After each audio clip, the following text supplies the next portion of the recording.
Anna had worked with many species in her long career. She had cared for the crystalline young of the, who needed exact temperatures to survive. She had watched over the owl hatchlings, who communicated only through colors that shifted across their skin. She had even spent one difficult year tending to the gas-breathing larvae of the methane worlds. But nothing had prepared her for humans. They were known across the galaxy as the best caretakers. Their species had 4 ears that could hear sounds no other race could detect. They had 6 limbs that moved with perfect grace. They had 2 hearts that beat with natural empathy for all living things. The Galactic Council always called upon them when refugee children needed care. 3 standard cycles ago, the call had come. Earth was gone. The blue planet that humans called home had been destroyed by a cosmic event no one had predicted. Millions of humans had escaped on ships that scattered across the galaxy. Many of those ships carried children who had lost their parents in the chaos. Anna had been assigned to the refugee vessel called the Horizon. Her job was simple: care for 5 human cubs until permanent homes could be found for them. Simple, that was what she had thought. The first day had taught her how wrong she was. Human children did not sit still. They did not follow instructions. They did not sleep when they were supposed to sleep or eat when they were supposed to eat. They ran through corridors at dangerous speeds. They climbed on equipment that was not meant to be climbed. They made noises at volumes that hurt all 4 of Anna's ears. Little Jake was the worst of them. He was 6 years old by human counting, which meant he was barely more than an infant by standards. But he acted like he was the leader of a small army. He had bright red hair that stuck up in all directions and a face covered in small brown spots that humans called freckles. His energy seemed endless. He woke before the artificial sunrise and did not stop moving until he collapsed into sleep many hours later. His sister Lucy was 8 years old. She had the same red hair but kept it tied back in a neat tail. She tried very hard to be responsible. She told the other children to behave. She apologized to Anna for the messes they made. But Lucy was still a child, and she often forgot her own rules. Anna would find her leading the others in forbidden games just as often as she found her scolding them.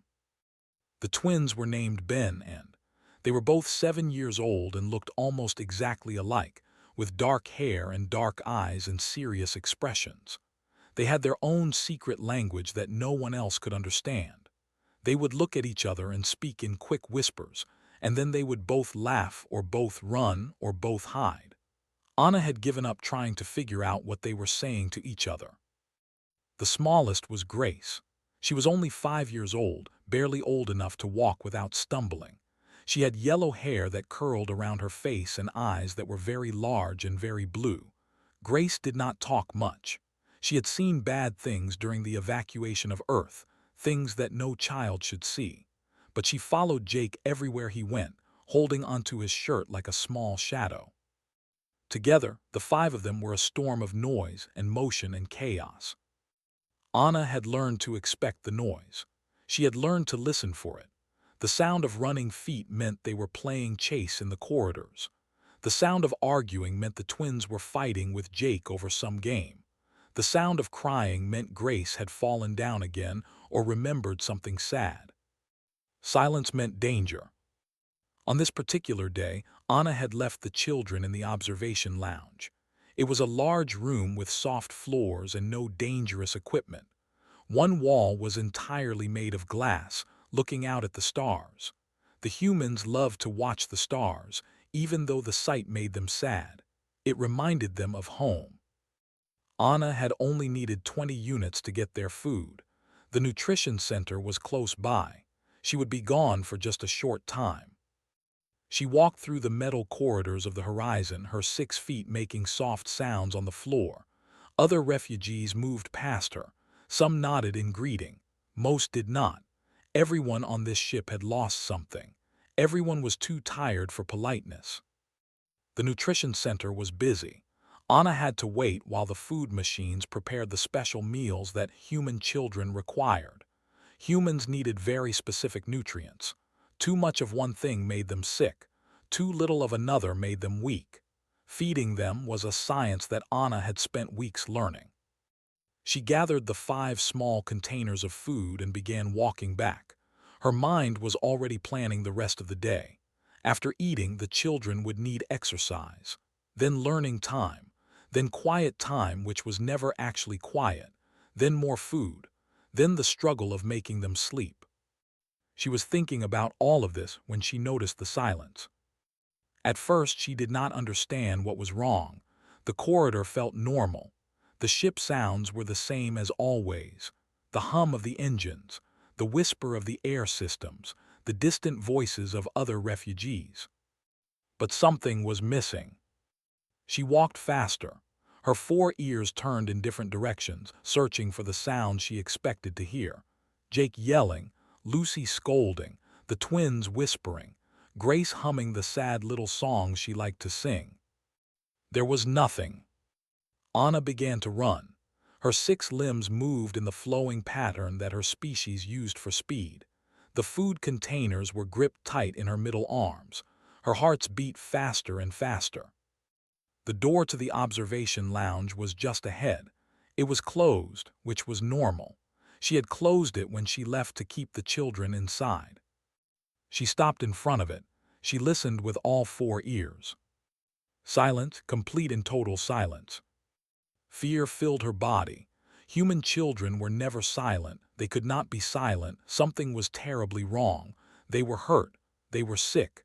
They had found a way to escape and were lost somewhere on the ship. They had touched something dangerous. They were dying. 1,000 terrible thoughts rushed through her mind as she pressed her hand to the door panel. The door slid open.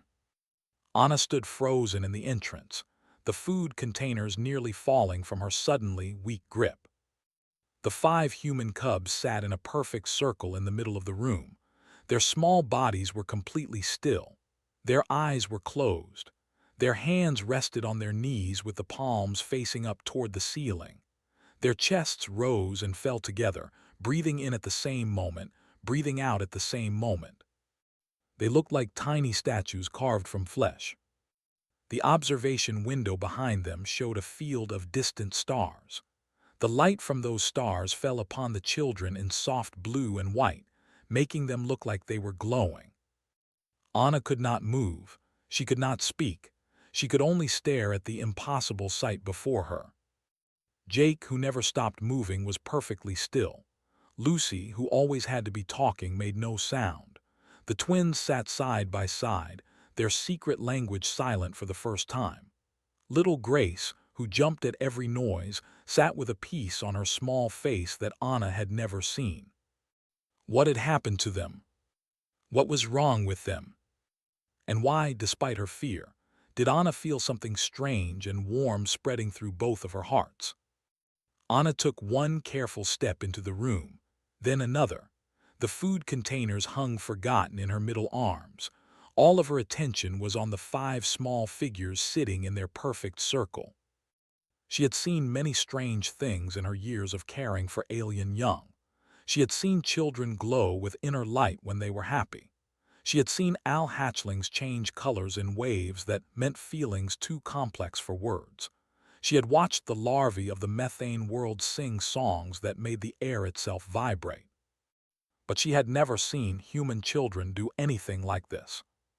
Humans were supposed to be simple creatures. That was what everyone in the galaxy believed. They were short-lived beings from a small planet on the edge of nowhere. They had no natural weapons. They had no special abilities. They could not see beyond the normal spectrum of light. They could not hear sounds beyond a narrow range. They had only 2 eyes, 2 ears, 2 arms, and 2 legs. The galaxy had watched them with mild interest when they first reached the stars. They were curious, these humans. They built clever machines. They spread quickly to new worlds. They formed alliances with other species. But no one thought they were special.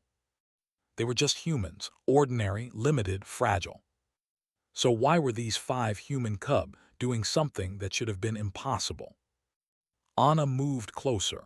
Her sensory tendrils, the thin feelers that grew from her head, began to twitch. They were detecting something in the air around the children. It was not a smell. It was not a sound. It was something else, something her species had evolved to sense but rarely encountered. Energy, mental energy. The children were producing waves of mental energy that flowed outward from their circle like ripples in still water. This could not be real. Humans were not psionic. Every scientific study had confirmed this. Their brains were too small, too simple, too focused on basic survival. They could not project their thoughts. They could not sense the minds of others. They could not do any of the things that true psionic species could do. And yet the evidence was right in front of her. Anna knelt down a few feet from the circle. She studied each child in turn. Their faces were relaxed. Their breathing was slow and deep. Their small bodies showed no signs of stress or pain. Whatever was happening to them, it did not seem to be hurting them. But were they aware? Were they conscious? Or had something taken control of their minds? She reached out with one hand toward Jake, planning to touch his shoulder and shake him gently. Her clawed fingers came within inches of his small body. The energy field around the children pulsed. It was like being struck by a wave of warm water. The sensation washed over Anna from head to foot. For a moment, she felt things she had no words to describe. She felt peace. She felt connection. She felt as if she was not alone, as if she was part of something larger than herself. Then the feeling faded, and Jake opened his eyes. He looked up at her with a calm expression that did not match the wild child she knew. His eyes seemed deeper somehow, as if he was seeing more than just her physical form. "Hi, Anna," he said. His voice was soft and steady. "We were waiting for you." The other children began to open their eyes one by one. Lucy first, then the twins together, then little Grace. They all looked at Anna with that same strange calm. "What were you doing?" Anna asked. Her voice came out as a whisper. "What happened to you?" Lucy shifted her position, stretching her legs out in front of her. "We were meditating," she said, as if this explained everything. "Meditating," Anna repeated the unfamiliar word. "Our mom used to do it," Lucy continued. "Every morning before she went to work, she would sit very still and close her eyes and breathe in a special way. She said it helped her find peace inside herself." Ben spoke up. "After Mom and Dad were gone, we all felt really sad, really scared. The feelings were too big, they hurt." Finished her twins' thought. "Jake said maybe we could try what Mom did. Maybe if we got really quiet, the big feelings would not hurt so much." Anna looked at Jake. The small boy met her gaze with a steadiness that seemed impossible for a 6-year-old. "At first it was hard," Jake said. "We kept wanting to move and talk and think about scary things. But then we held hands and tried together. And something happened." "Something happened," Anna echoed. "What something?" Grace was the one who answered. The smallest child, the one who barely ever spoke, opened her mouth and said words that would change everything. "We found each other," Grace said. "Inside the quiet place we could feel each other. Not with our hands, with something else. And then we could feel more. We could feel the ship. We could feel the stars. We could feel you walking in the corridor carrying our food. You have 2 hearts, did you know that? They were both beating very fast because you were scared." Anna's own heart seemed to stop for a moment. "You could feel me, from here, through the walls." The children nodded together, a movement so perfectly synchronized that it sent a chill down Anna's spine. "We did not mean to scare you," Lucy said. "We just wanted to feel less alone, and it worked. We do not feel alone anymore." Jake stood up from his sitting position. He walked over to Anna and placed his small hand on her arm. The touch was gentle, but it carried something with it, a warmth, a reassurance, a feeling that said everything would be okay. "We like you, Anna," Jake said. "You worry about us all the time. You get tired because we make too much noise, but you never stop trying to help us. We could feel all of that when we were in the quiet place." Anna did not know what to say. In all her years of caring for children of 100 different species, no one had ever looked into her heart like this. No one had ever seen the exhaustion she hid. No one had ever acknowledged the love she tried not to show because professional caretakers were supposed to be distant. These small humans had seen everything. "This is not normal," Anna finally said. "Humans cannot do what you just described. No one in the galaxy believes that humans can do this." Lucy shrugged. "Maybe no one ever asked us to try." It was such a simple answer, such a human answer, and somehow it made more sense than anything else. Anna looked at the 5 children standing before her. They were still the same chaos makers who drove her crazy every day. Jake was already starting to bounce on his feet again, his natural energy returning. The twins were whispering to each other in their secret language. Grace had found a small toy and was playing with it quietly. But they were also something more now, something new, something that the galaxy had never seen before. And Anna had a very important decision to make about what to do next. Anna did not sleep that night. She lay in her small cabin on the horizon, staring at the metal ceiling, thinking about what she had seen. The children were fine. After their meditation, they had eaten their food and returned to their normal behavior. Jake ran around making explosion noises. Lucy tried to organize a game that no one followed the rules to. The twins whispered and laughed. Grace followed Jake like a small shadow. They were the same as before, but everything was different now. Anna had worked with psionic species before. She knew what true mental abilities looked like. The owl could speak directly into your mind, but only with members of their own kind. The ancient masters could sense emotions, but only through their specialized tendrils and only at close range. They could share memories, but they had to be touching and the process took hours. What the human children had done was different. They had connected to each other across space. They had sensed Anna through walls and corridors. They had done it without training, without technology, without even understanding what they were doing. And they had done it together. That was the part that kept Anna awake. The children had achieved something by joining their minds in a circle. Alone, they were just normal human cubs. Together, in that quiet state they called meditation, they became something more. What did this mean? By morning, Anna had made her decision. She had to report this. She had to tell someone. If human children could do this, the Galactic Council needed to know. She contacted Commander Al, the officer in charge of refugee operations on the horizon. He was a serious male with gray-streaked fur and eyes that had seen too many wars. He listened to her report without interrupting. When she finished, there was a long silence. "You are certain of what you saw?" Al finally asked. "Human children do not have psionic abilities. This has been studied extensively." "I am certain," Anna replied. "I felt the energy myself. It was real." Al was quiet again. Then he spoke slowly. "If this is true, it changes everything we know about humans. I will contact the science division. They will want to investigate." 2 days later, the scientists arrived. There were 3 of them. Dr. Al was a specialist in psionic phenomena. He carried equipment that Anna did not recognize, devices with screens and sensors and blinking lights. With him came a Al researcher named Speaks in Colors, whose skin shifted through shades of purple and blue as she examined the observation lounge. The 3rd scientist was a human. His name was Dr. Liam Carter. He was tall and thin, with dark skin and gray hair at his temples.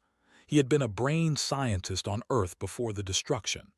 Now he worked with the Galactic Council, trying to understand why humans were so different from every other species in the galaxy. The children were scared at first. They did not like the strange equipment. They did not like being watched by so many adults. Jake tried to hide behind Anna's legs. Grace started to cry. But Dr. Carter knew how to talk to children. He sat down on the floor so he was at their level. He smiled warmly. He spoke in soft, gentle words. "I heard you did something amazing," he said. "Would you show me? I promise nothing bad will happen. I just want to understand." Jake looked at him with suspicious eyes. "You are human," he said, "like us." "Yes, I am." "Do you know how to find the quiet place?" Dr. Carter's smile became sad. "I used to. When I was young, my grandmother taught me to meditate, but I have not done it in many years. I forgot how." Jake studied him for a long moment. Then the small boy nodded. "Okay, we will show you, but you have to be very quiet too." The scientists set up their equipment around the observation lounge. Dr. Al positioned sensors in a circle around where the children would sit. Speaks in colors darkened her skin to a calm gray to avoid distracting them. Dr. Carter sat in a chair nearby, watching with intense focus. Anna stood by the door, her hearts beating fast. The 5 children sat down in their circle. They held hands. They closed their eyes. For a moment, nothing happened. The machines showed normal readings. The air felt unchanged. Anna began to worry that it had all been her imagination, that the children were just playing a game she had misunderstood. Then Jake spoke, his voice soft and distant. "Breathe with us," he said. The other children began to breathe in unison. In together, out together, in together, out together. The machine started beeping. Dr. Al stared at his screens with wide eyes. "This is impossible," he whispered. "They are generating coherent psionic waves, all 5 of them, in perfect synchronization." The energy began to fill the room. Anna felt it wash over her just as it had before. The warm wave of connection, the sense of not being alone. Speaks in Colors made a sound of surprise. Her skin exploded with colors, shifting rapidly through the entire spectrum. "I can feel them," she said in a voice filled with wonder. "They are reaching out to me, to all of us. It is like nothing I have ever experienced." Dr. Carter had tears running down his face. He did not seem to notice. He was staring at the children with an expression of pure amazement. "My grandmother," he said quietly. "I can feel her, not her ghost, not her memory, but the love she had for me. It is still here. It has always been here." The children opened their eyes. The energy faded but slowly, like sunlight dimming into twilight. Jake looked at Dr. Carter with a gentle smile. "The quiet place is not empty," the small boy said. "It is full of everything that matters. You just have to remember how to listen." Dr. Al was reviewing his data with shaking hands. "This will change everything," he said. "The implications are enormous. We need to study this further. We need to test more humans. We need to understand how this works." But Dr. Carter was not listening to his colleague. He was looking at the children with new eyes. "We never knew," he said, half to himself. "All those thousands of years of human history, and we never understood what we were doing when we meditated. We thought it was just a mental exercise, a way to relax. We had no idea we were actually doing something real." Anna stepped forward. "What does this mean?" she asked. "For the humans, for everyone." Dr. Carter turned to face her. The tears were still wet on his cheeks, but he was smiling. "It means humans are not what the galaxy thought we were," he said. "We are not simple. We are not limited. We are not ordinary. We have had this ability inside us all along. We just forgot how to use it." He looked back at the children, who were now starting to play again, their moment of stillness giving way to their natural energy. "These children remembered," Dr. Carter continued. "They found their way back to something ancient, something powerful, and now that we know it is real, maybe the rest of us can remember too." Anna watched the children run and laugh and make noise. They seemed so normal, so young, so unaware of how important they were. But the galaxy was about to learn what 5 human cubs had discovered in their quiet moment together. Everything was about to change. The news spread across the galaxy like fire through dry grass. Within a week, every major species had heard the story. 5 human children on a refugee ship had demonstrated psionic abilities that no one knew humans possessed. The data was clear. The evidence was real. Humans were not the simple, ordinary creatures everyone had believed them to be. The Galactic Council called an emergency session. Representatives from 100 worlds gathered to discuss what this discovery meant. Some were excited, some were scared, some refused to believe it at all. Anna watched it all from the horizon, trying to keep her 5 cubs safe from the storm of attention that now surrounded them. Scientists wanted to study them. Reporters wanted to interview them. Politicians wanted to use them as symbols. Religious leaders from a dozen species declared them either blessed or cursed depending on their beliefs. The children did not understand why everyone was so interested in them. They were just kids who had sat together and breathed together and felt something nice. Why was that such a big deal? Dr. Carter tried to explain it to them one afternoon, sitting in the observation lounge where it all began.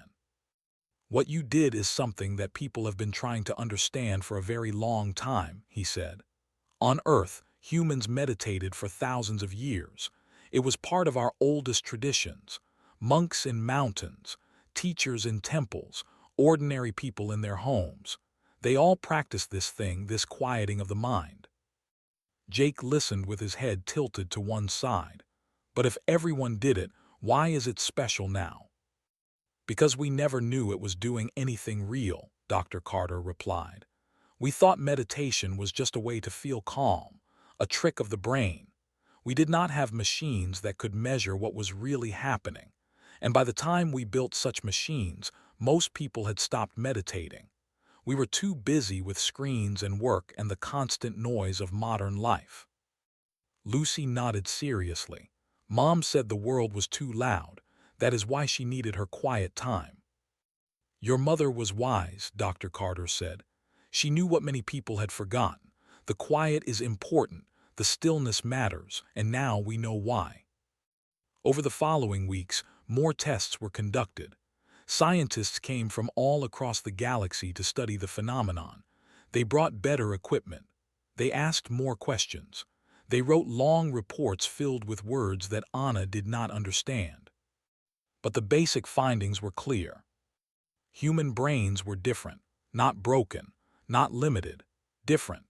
They had a part that no other species possessed, a small cluster of cells deep in the center that could generate and receive a unique type of energy. Scientists called it the neural resonance center. Humans called it the soul. Everyone had it. Every human who had ever lived had this ability hidden inside them. But modern humans had forgotten how to use it. They filled their lives with noise and distraction. They never sat still. They never breathed together. They never reached for the quiet place. The children were different because they were still young. Their minds were still open. They had not learned to ignore the voice inside them that whispered about something more. And they had each other. That was the key discovery. One human meditating alone produced only a small amount of resonance energy. But when humans meditated together, the effect, 5 children together produced more energy than 500 adults alone. The connection between minds made everyone stronger. Dr. Al called it harmonic amplification. The children called it finding friends in the quiet place. The implications were enormous. If humans could be trained to use this ability, they would become one of the most psionic species in the galaxy. Not the most powerful individually. A trained owl could still outperform a single human. But humans together, working in harmony, could potentially surpass anything the galaxy had ever seen. Some species found this threatening. The owl, who had always been proud of their mental abilities, worried that humans would replace them. The crystal beings of the system worried that humans would try to impose their thoughts on others. Several worlds called for restrictions on human meditation, demanding that it be classified as a dangerous activity. But most species were simply amazed. Humans had been nearly destroyed. There was gone. Millions of them were scattered across the galaxy as refugees, homeless and hopeless. Everyone had expected them to fade away, to become just another fallen species in the long history of the cosmos. Instead, they had discovered something inside themselves that changed everything. On the horizon, Anna watched as the human refugees began to change. Dr. Carter had started teaching meditation to the adults. At first, most of them were skeptical. They had busy lives. They had real problems. They did not have time to sit still and breathe. But the children convinced them. Jake would grab adults by the hand and drag them to the observation lounge. Lucy would explain the process in her serious, responsible voice. The twins would demonstrate how to breathe together. Grace would sit beside nervous adults and hold their hands until they felt calm. Slowly, the meditation circles grew larger. 10 people, then 20, then 50. The observation lounge became too small, so they moved to the cargo bay. The cargo bay filled up, so they started using the main corridor. Every evening, hundreds of humans would sit together in circles, close their eyes, and find the quiet place. The energy they produced was strong enough that even non-psionic species could feel it. Anna felt it every night, a warm wave of peace that spread through the ship. The other refugees, the aliens from 100 different worlds, began to notice it too. The horizon changed. People who had been angry became calm. People who had been sad found hope. People who had been fighting started talking instead. The energy that the humans produced was not forcing anyone to feel anything. It was simply there, like sunlight on a cold day, available to anyone who wanted to feel its warmth. Commander Al called Anna to his office one evening. "You started this," he said. His serious face showed something that might have been a smile. "You found them in their circle that first day. You reported what you saw instead of ignoring it. Because of you, everything is different now." Anna did not know what to say. She had just been doing her job. "The Galactic Council is sending a message to all refugee ships," Al continued. "They are asking humans to teach meditation to their own kind. They believe it could help heal the trauma of losing Earth. They believe it could help humans build a new future." He paused, looking at Anna with his ancient, tired eyes. "They are also asking for volunteers to assist. We can sense the energy, even if we cannot produce it ourselves. We can help guide the humans, help them understand what they are capable of." "You want me to continue working with the children?" Anna asked. "I want you to do more than that," Al replied. "I want you to help them teach others. Those 5 cubs showed the galaxy something incredible, but they are just children. They need guidance. They need someone to help them understand the importance of what they have found." Anna thought about Jake, who was probably running through corridors at this very moment. She thought about Lucy, who tried so hard to be grown up. She thought about the twins and their secret language. She thought about little Grace, who had barely spoken before the meditation and now smiled every day. They were just children, her children in a way, the cubs she had been assigned to care for. And now they were going to help change the galaxy. "I will do it," Anna said. "I will help them however I can." Al nodded. "I knew you would." 1 year had passed since Anna first found the children sitting in their silent circle. Everything was different now. The horizon was no longer just a refugee ship. It had become a school, a temple, a beacon of hope for humans scattered across the galaxy. Every day, new shuttles arrived carrying people who wanted to learn. They came from mining colonies and space stations, from alien worlds where they had found shelter, and from ships where they had been drifting without purpose. They came to find the quiet place. Anna stood at the back of the cargo bay, watching as nearly 1,000 humans sat in circles throughout the massive space. Their eyes were closed. Their breathing was synchronized. The energy they produced was so strong that it made her tendrils tingle. In the center of all those circles sat 5 children. Jake was 7 now. He had grown taller, but his red hair still stuck up in all directions and his face still had those brown spots. He was not the wild chaos maker he had once been. He could be calm when he needed to be. But he could also still run through corridors making explosion noises, because he was still just a child and children needed to play. Lucy was 9, very nearly 10. She had become a teacher herself, showing adults how to breathe and how to quiet their thoughts. She was still serious and responsible, but she smiled more now. She had learned that being a leader did not mean being perfect. It meant helping others find their own way. The twins, Ben and Ann, were 8. They still had their secret language, but now they shared it with others. They had discovered that their twin connection was not unique. All humans could learn to speak without words, to share thoughts and feelings in the quiet place. The twins helped people understand that this was not scary. It was beautiful. Grace was 6, the age Jake had been when it all began. She was not silent anymore. She talked and laughed and sang songs that made people smile. She had healed from the terrible things she had seen during the evacuation of Earth. She had healed because she was not alone. She had her circle. She had her family. She had a galaxy full of people who loved her. Dr. Carter stood beside Anna, watching the meditation session with wonder in his eyes. 1 year, he said quietly. 1 year ago I had forgotten how to find the quiet place. Now look at us. Anna looked. She saw humans of every age sitting in peace. She saw guides standing among them, their tendrils sensing the energy and helping to direct it. She saw representatives from other species observing, learning, trying to understand. Your people have changed so much, she said. We remembered who we are, Dr. Carter replied. That is all. We did not become something new. We became something old, something ancient, something we had lost and needed to find again.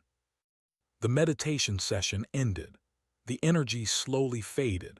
People opened their eyes and stretched and smiled at each other. There was always a moment of warmth after meditation, a feeling of connection that lasted even after the quiet place was left behind. Jake came running over to Anna and Dr. Carter. He was bouncing on his feet. His natural energy returned now that the stillness was done. Did you feel it? He asked excitedly. It was the biggest one yet. 1,000 people all together. I could feel everyone. I felt it, Anna said. It was very strong. Commander Al says we might be able to do a session with all the ships soon, Jake continued, the words tumbling out of him. All the refugee ships at the same time. Thousands and thousands of people all finding the quiet place together. Can you imagine what that will feel like? Anna could not imagine. The energy from 1,000 people was already almost overwhelming. The energy from tens of thousands was beyond her ability to predict. Will it be safe? She asked. Jake tilted his head, considering the question seriously despite his young age. The quiet place is never dangerous, he said. It is where the love is. How can love be dangerous? It was such a simple answer, such a human answer. Anna had learned that humans often saw things in ways that other species did not. They found simple truths that complicated minds missed. That evening, Anna went to the observation lounge. It was empty now, the meditation sessions having moved to larger spaces. But this was still a special place. This was where it all began. She stood by the window looking out at the stars. The fleet of refugee ships was visible in the distance, hundreds of vessels carrying the survivors of Earth to an uncertain future. They had lost everything. Their planet, their homes, their families. Many of them had lost hope. But they had found something too. Jake appeared beside her. He did not make noise when he walked anymore. He had learned to move quietly when he wanted to. Are you sad? He asked. Anna considered the question. No, she said after a moment. I was thinking about how much has changed. Change can be scary, Jake said. He pressed his small hand against the window, looking out at the stars. When Earth was destroyed, I was so scared.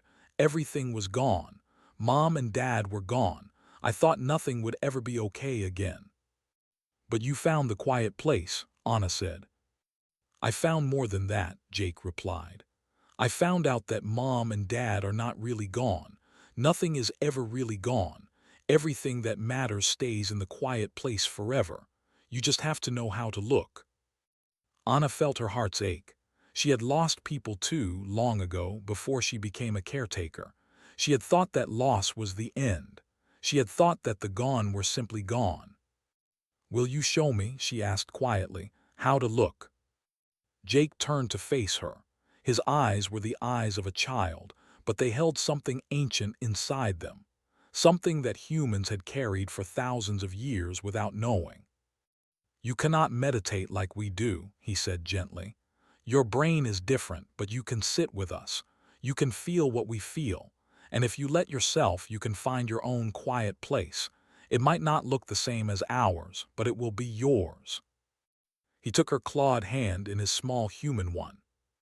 "Come on," he said. "The others are waiting. We were going to have a small session, just the 5 of us and you, like the first time. Lucy said we should remember where we started." Anna let the small boy lead her through the corridors of the horizon. They passed humans and aliens, all of them nodding or smiling as the child and his guardian went by. Everyone on this ship knew the story now. Everyone knew about the day when 5 cubs went quiet and changed the galaxy. In the observation lounge, the other 4 children were already sitting in their circle. Lucy smiled when she saw Anna. The twins waved. Grace patted the floor beside her, inviting Anna to join them. Anna settled her 6-limbed body into the space they had made for her. She felt strange sitting in their circle. She was not human. She could not do what they did. But she was family. The children closed their eyes. They joined hands, and Jake took one of Anna's hands while Grace took another. They began to breathe together. And Anna, for the first time in her long life, felt what it was like to not be alone. She felt the children around her. She felt the ship around them. She felt the fleet, the stars, the endless universe stretching out in all directions. She felt the humans who had died and the humans who still lived. She felt love and loss and hope and fear, all of it swirling together in a great ocean of experience. And somewhere in that ocean, she felt herself. Not Anna the caretaker, not Anna just Anna, a being of 2 hearts who had spent her whole life caring for others, a person who had found her own quiet place at last. When the meditation ended, she was crying. Did not often cry, but she was crying now, tears running down her face and dripping onto the floor. Jake squeezed her hand. "Now you know," he said softly. "Yes," Anna replied, "now I know." Outside the window, the stars burned with ancient light. Somewhere out there, new worlds waited for the human refugees. New challenges, new dangers, new chances to grow. But whatever came next, they would face it together. Humans and all the other species who wanted to find their own quiet places. They would breathe together. They would be still together. They would find the love that waited in the silence. Because 5 human children had remembered something that the galaxy had forgotten. And they had been kind enough to share it with everyone else. The end.